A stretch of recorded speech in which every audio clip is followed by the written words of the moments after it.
चल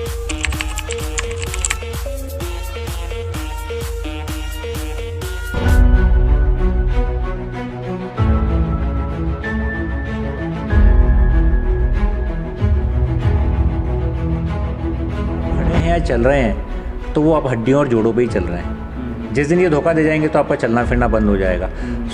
और बिना चले लाइफ का कोई मतलब नहीं है। Life and movement is life. इनको ध्यान रखना बहुत ज़रूरी है। तो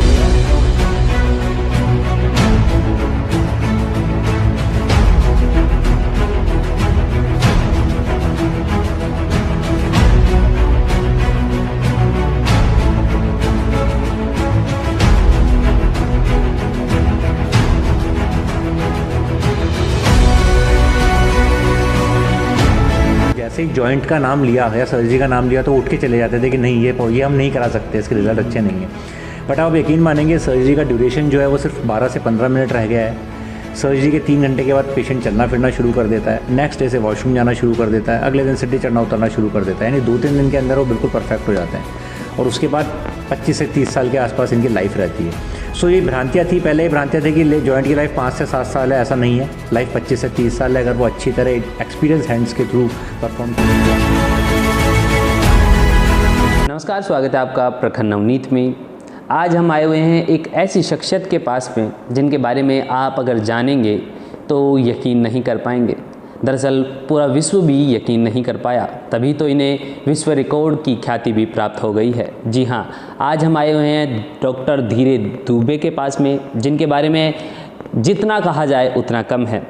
ये अपने क्षेत्र में कुछ ऐसी कुशलता हासिल इन्होंने की है कि मानिए कि जो पेशेंट है वो मरीज़ इनके पास में बनकर आता है लेकिन इनका पारिवारिक सदस्य बनकर बिल्कुल ठीक हो जाता है। ये करामाती हैं, इनकी भाषा शैली, इनका व्यवहार जो पेशेंट के प्रति है वो अपने आप में एक शोभनीय है। हम जानेंगे। सर, बहुत बहुत स्वागत है आपका हमारे प्रखर नवनीत चैनल पर। नमस्कार जी। मेरा नाम डॉक्टर धीरज दुबे है और मैं शालबी हॉस्पिटल में सीनियर जॉइंट रिप्लेसमेंट सर्जन हूँ। मेरा ऑर्थोपेडिक फील्ड से मैं रिलेट करता हूँ और specially knee and hip replacement ही मेरी स्पेशलिटी है।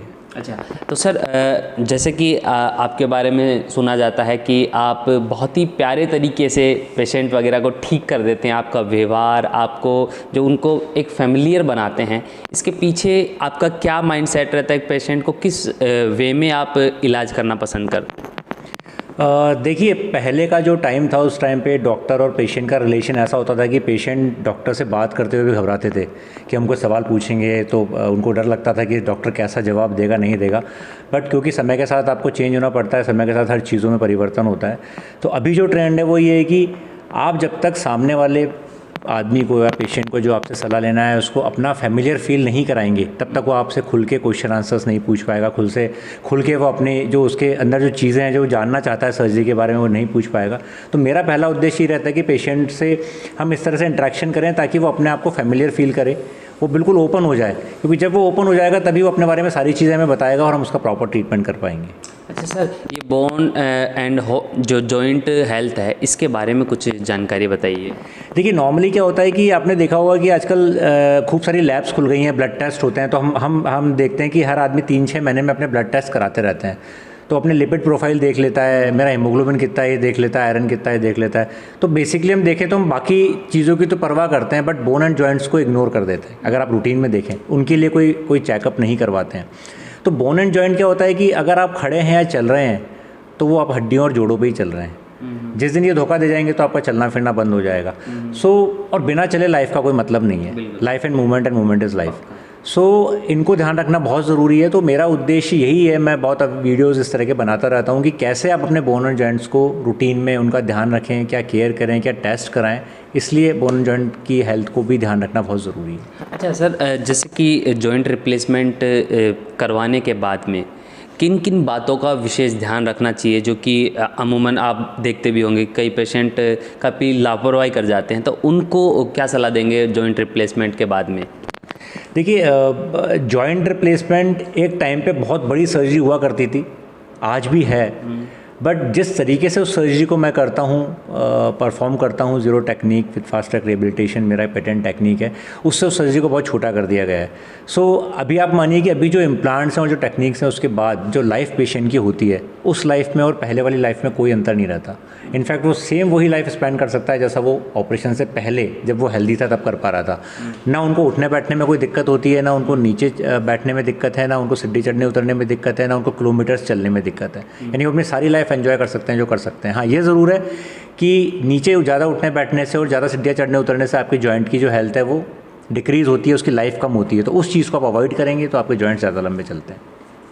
अच्छा, तो जैसे कि जॉइंट रिप्लेसमेंट के बाद में एक पेशेंट की लाइफ कैसी होती है और साथ ही साथ आप उनको किस प्रकार से, जैसे कि कई भ्रांतियाँ भी फैली हुई हैं जॉइंट रिप्लेसमेंट की रिलेटेड, तो उनको लेकर आप क्या कहना चाहेंगे? देखिए, भ्रांतियाँ तो बहुत सारी हैं। हमने देखा है कि पेशेंट में अभी बहुत अवेयरनेस बढ़ गई है। जब लोगों ने देखा कि वो पड़ोसी को देखा उन्होंने रिप्लेसमेंट करा रखा है, वो बहुत बढ़िया चल फिर रहे हैं, तो उन लोगों में भ्रांतियाँ टूटी हैं और अभी लोग बहुत अवेयर हो गए हैं इस चीज़ को लेके। पहले हमें ध्यान है कि जब हम पेशेंट की काउंसलिंग करते थे तो जैसे ही जॉइंट का नाम लिया या सर्जरी का नाम लिया तो उठ के चले जाते थे कि नहीं, ये हम नहीं करा सकते, इसके रिजल्ट अच्छे नहीं हैं। बट आप यकीन मानेंगे, सर्जरी का ड्यूरेशन जो है वो सिर्फ 12 से 15 मिनट रह गया है। सर्जरी के 3 घंटे के बाद पेशेंट चलना फिरना शुरू कर देता है, नेक्स्ट डे से वॉशरूम जाना शुरू कर देता है, अगले दिन सीढ़ी चढ़ना उतरना शुरू कर देता है। यानी 2-3 दिन के अंदर वो बिल्कुल परफेक्ट हो जाते हैं और उसके बाद 25 से 30 साल के आसपास इनकी लाइफ रहती है।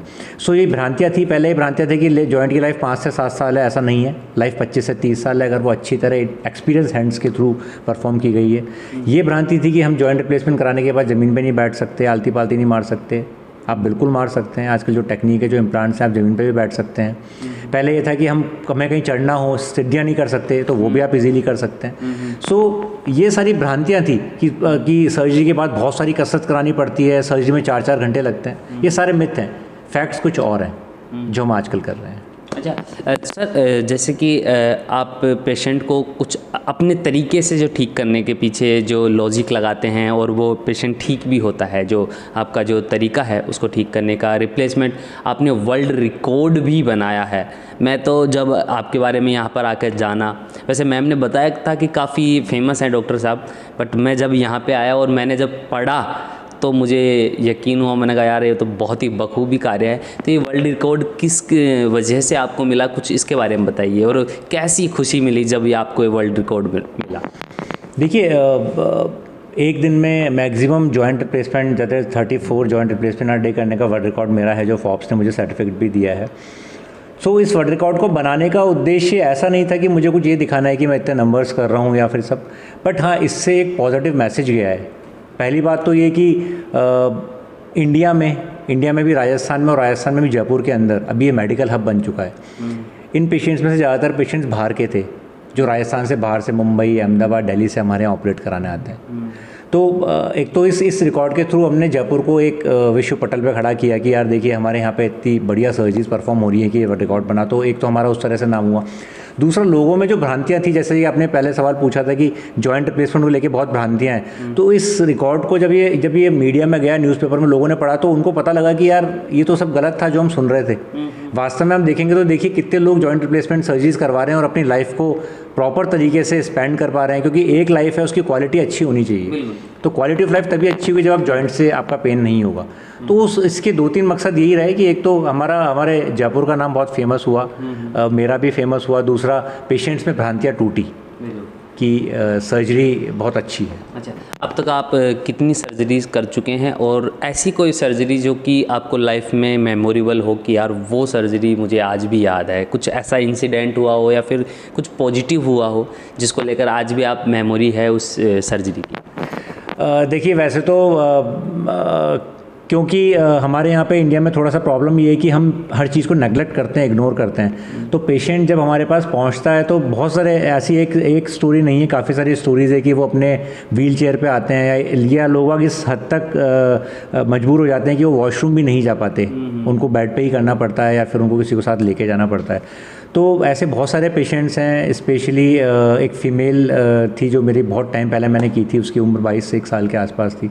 तो वो बिल्कुल व्हील चेयर पे ही आई थी। उसके चारों जॉइंट ही ख़राब थे, दोनों हिप जॉइंट और दोनों नी जॉइंट, क्योंकि उसको कुछ ऐसा प्रॉब्लम थी।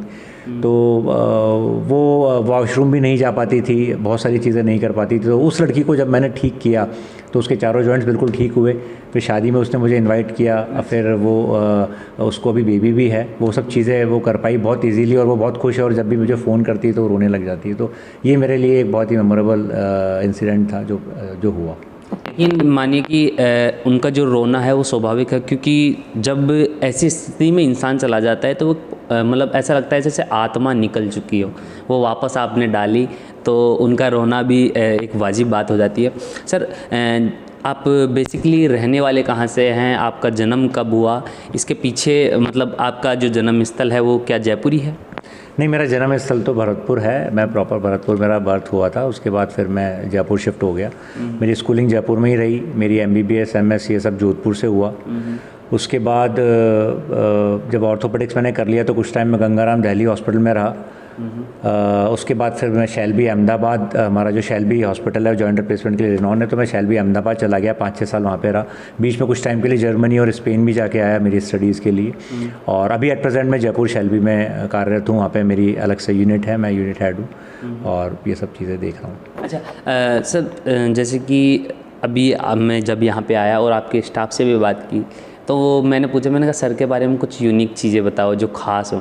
तो बोलते हैं कि ऐसी कौन सी चीज़ है जो उनकी यूनिक ना हो और ख़ास ना हो, जैसे सब कुछ खास है। ऐसा व्यवहार आपके प्रति, आपका प्रेम, ये किस प्रकार से है, कैसे आप अपने आप को मैनेज करते हैं, आपका जो जीवन है उसमें ये सरलता किस प्रकार से है? देखिए, ऐसा है कि हमारे जो पेशेंट्स हैं, जिस ग्रुप को मैं डील करता हूँ वो एज ग्रुप एक्चुअली 45-50 के ऊपर वाला है। जो हमारे या तो मदर फादर की एज के होते हैं या दादा दादी या नाना नानी की एज के होते हैं। तो उन लोगों को डील करना बिल्कुल बच्चों को डील करने की तरह होता है, क्योंकि ऐसा बोला जाता है कि बचपन और जो बुज़ुर्ग वाला जो होता है टाइम वो बिल्कुल सेम होता है। तो अभी आप मानिए कि उन लोगों को सुनना सबसे बड़ी बात है कि बुज़ुर्ग लोगों को सुनना आना चाहिए आपको। आप में इतना पेशेंस होना चाहिए कि जब वो बोलें तो आप सुन सकें। तो वो पेशेंस मैं दिखाता हूँ। मैं उनके साथ बिल्कुल फैमिली की तरह बिहेव करता हूँ। उनको ऐसा ही रिस्पेक्ट देता हूँ जैसा मैं अपने घर वालों को, मेरे मदर फादर को या मेरे ग्रैंडफादर या उनको देता हूँ। तो उससे उनमें एक फैमिलिटी की फीलिंग आती है। और अब ये मेरे जीवन में उतर चुका है, क्योंकि मेरे पास मेरे सारे के सारे पेशेंट ही इस एज ग्रुप के हैं। मेरे पास यंग पेशेंट्स बहुत रेयर आते हैं, क्योंकि सारे इस एज ग्रुप के पेशेंट ही आते हैं। तो वो मेरी लाइफ में और मेरे जीवन में उतर चुका है। तो वो अपने आप साइमल्टेनियसली ही मेरे कंसल्टेशन में और मेरे व्यवहार में आ चुका है। अच्छा, जब आपने मेडिकल की शिक्षा के लिए विचार किया था और जब आप कॉलेज लाइफ में थे तो कभी सोचा था कि इस मुकाम पे जाऊंगा, इतना फेमस हो जाऊंगा? नहीं, ये तो कोई नहीं सोचता, ये तो पता नहीं होता। हाँ, ये तो जुनून था कि एक्चुअली डॉक्टर बनना तो मेरा शुरू से एक ख्वाब था। मैं जाता था तब तो देखता था, SMS के सामने से निकलता था, उस टाइम पे पढ़ता था। तब तो कई सारे डॉक्टर्स और रोड क्रॉस करके सामने हॉस्पिटल में जाते थे, तो उनको मैं देखता था। तब बड़ा मुझे लगता था कि यार नहीं, डॉक्टर तो बनना है, ये तो कन्फर्म है, डॉक्टर बनना है। फिर उसके बाद जब डॉक्टर बने, MBBS MS किया, तो फिर मेरा ऑर्थोपेडिक्स की तरफ रुझान बढ़ा कि इस फील्ड में जाना चाहिए। और फिर स्पेशली जॉइंट रिप्लेसमेंट की तरफ रुझान बढ़ा। फिर धीरे धीरे देखते देखते लोगों से जुड़े, रिजल्ट्स अच्छे दिए। और डॉक्टर के लिए जो सबसे बड़ी मार्केटिंग होती है वो उसके पेशेंट्स ही होते हैं। जब आप एक पेशेंट को ठीक करते हैं तो एक पेशेंट अपने आप जब चलता है या लोगों से बात करता है तो आपका नाम लेता है। माउथ पब्लिसिटी सबसे बेस्ट होती है, तो वो होती रही और इस लेवल तक पहुँचा। अच्छा, IPL देखना पसंद है? अब तो नहीं देख पाते, पहले देखते थे। अच्छा, पहले कौन सी टीम आपको पसंद थी? टीम तो ऑब्वियसली राजस्थान रॉयल्स हमारी टीम है, तो वही पसंद। राजस्थान मतलब लॉयल हैं आप राजस्थान के? ओके। कौन से क्रिकेटर आपको जब सबसे ज़्यादा पसंद है मतलब इंडिया में? एट प्रेजेंट तो विराट कोहली, क्योंकि वो बड़े फिट हैं और मुझे भी फिटनेस फ्रीक हूँ मैं भी, मुझे भी फिटनेस बहुत पसंद है। वो बड़े एक्टिव रहते हैं, तो मैं भी उसी तरह से रहना चाहता हूँ, तो वो मुझे पसंद है। वो पसंद है। बॉलीवुड में कोई फिल्में वगैरह पसंद हो, एक्टर पसंद हो कोई? यार एक्टर्स पूछते तो समझ में आता है, एक्टर तो क्या है। एक्ट्रेस बता दीजिए। एक्टर्स तो दीपिका पादुकोण मुझे अच्छी लगती है। अच्छा, दीपिका पादुकोण। कौन सी मूवी जो आपको सबसे ज़्यादा अच्छी लगती है उनकी, कि उनका बेहतरीन काम हो उसमें? यार मूवी मैंने उनकी ज़्यादा नहीं देखी, मैं फैक्ट बताऊँ आपको। अच्छा। बट बाय फेस मुझे वो बहुत अच्छी लगती है। मूवी बाय फेस में ज़्यादा नहीं देखी। ब्यूटी अच्छी है उनकी। ओके। अच्छा, लास्ट संदेश अगर आप जो ऑडियंस है, जो आपके पेशेंट भी इस वीडियो को देखेंगे, उनको क्या संदेश देना चाहेंगे? और जो जॉइंट सर्जरी को लेकर ये सब चीज़ों की तमाम सारी चीज़ों में एक मैसेज अगर छिपा हुआ हो, वो मैसेज आपकी तरफ से क्या होगा? देखिए, मैसेज यही रहेगा कि मैं ये नहीं चाहता कि सब जॉइंट रिप्लेसमेंट सर्जरी किसी की हो। मैं ये मैसेज देना चाहूँगा कि आप उन चीज़ों को फॉलो करें रूटीन में, ताकि आपको हमारी सुविधाओं की ज़रूरत ही ना पड़े। तो डेली रूटीन में अगर आप कुछ चीज़ों का ध्यान रखेंगे तो हो सकता है कि आपको जॉइंट रिप्लेसमेंट या इस लेवल पे पहुंचना ही ना पड़े। तो उसके लिए मैं ये बोलूँगा कि आप डेली रूटीन में एक्सरसाइजेस करें, सीढ़ी चढ़ना उतरना, नीचे उठना बैठना कम करें, वॉकिंग खूब करें, स्पोर्ट्स शूज़ पहनें, धूप का सेवन करें। सनलाइट जो होती है 9 से 10 बजे की, वो बहुत अच्छी होती है, उसमें विटामिन डी सिंथेसिस होता है, वो आप लें। उसका डेली रूटीन में आप एक्सपोजर रखें, क्योंकि सनलाइट का एक्सपोजर आजकल बिल्कुल बंद हो गया है। सभी में विटामिन डी की डेफिशिएंसी है। विटामिन डी बहुत इंपॉर्टेंट विटामिन है, जिसकी कमी से आपके शरीर में बहुत सारी बीमारियां हो सकती हैं। तो विटामिन डी बॉडी में प्रॉपर होना बहुत ज़रूरी है। खाने पीने में अगर मैं बोलूँ तो आपको नट्स खाने चाहिए। अखरोट जो है वो जॉइंट्स के लिए बहुत अच्छे होते हैं। एंटीऑक्सीडेंट्स ज़्यादा से ज़्यादा लेने चाहिए। एंटीऑक्सीडेंट्स आपके लहसुन जो गार्लिक होता है उसके अंदर होता है, हल्दी के अंदर होता है, टर्मरिक एंटीऑक्सीडेंट होता है। विटामिन ई के कैप्सूल्स आते हैं, उनमें एंटीऑक्सीडेंट होता है। विटामिन सी जो सिट्रस फ्रूट आते हैं, जैसे नारंगी हुई, मौसमी हुई, इस तरह के फ्रूट्स हैं, उनमें एंटीऑक्सीडेंट होता है। तो इनको अगर आप लेंगे, डेली रूटीन में फॉलो करेंगे, तो बहुत हद तक आप अपने जोड़ों को ही नहीं, आप पूरी बॉडी को आप हेल्दी रख सकते हैं। तो देखिए, इतने वर्ल्ड रिकॉर्ड और इतनी जो कि इनको अवार्ड मिले हैं, वो ऐसे ही नहीं मिले। इन्होंने जो एक शब्द बोला जो कि हर कोई नहीं बोल पाता, कि मैं नहीं चाहता कि हर किसी का जॉइंट रिप्लेसमेंट हो, वो नेचुरली भी ठीक हो जाए, ये इनका मानना है। इंसान महान अपने विचारों से बनता है, अपने कर्मों से बनता है। और यकीन मानिए, जो इनके पास में जो इन्होंने उपलब्धि पाई हैं, वो इनके विचार और इनके व्यवहार, उनके जो मेहनत और लगन से जो काम किया है, उसी की बदौलत है कि आज ये दुनिया के बेस्ट डॉक्टर्स में आते हैं जॉइंट रिप्लेसमेंट के मामले में। इनसे बात कर कर हमें काफ़ी चीज़ें जानने को मिली। आप तक ये संदेश पहुंचा है डॉक्टर साहब का कि किस प्रकार से अपना जीवन इस क्षेत्र में, अगर आप परेशान हैं तो कैसे अपने जीवन को बदल सकते हैं। तमाम ऐसी ही खबरों के साथ जुड़े रहें हमारे चैनल के साथ। सब्सक्राइब, लाइक, शेयर करना ना भूलें। धन्यवाद।